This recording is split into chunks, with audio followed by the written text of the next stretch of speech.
Səni incidən, səni üzən, səni müdafiə keçirən bir söz eşidəndə dayan. O danışan sadəcə öz hekayəsini danışır.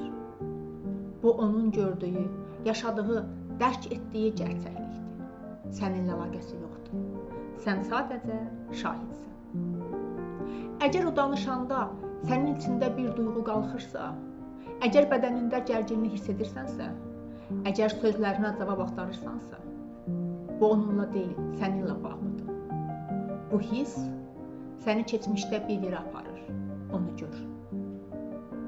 Qoy bu andan etibarən müdafiə yox, şahidlik seçimin olsun. Bu onun hekayəsidir. Və sən o içindəki bir parçanı şəfqətlə qucaqlayanda heç kim səni yaralaya bilmir. Çünki sən özünü sevməyə başlamısan. Və bu videonu dinləyirsənsə, seçimini etmisən. Təşəkkür edirəm.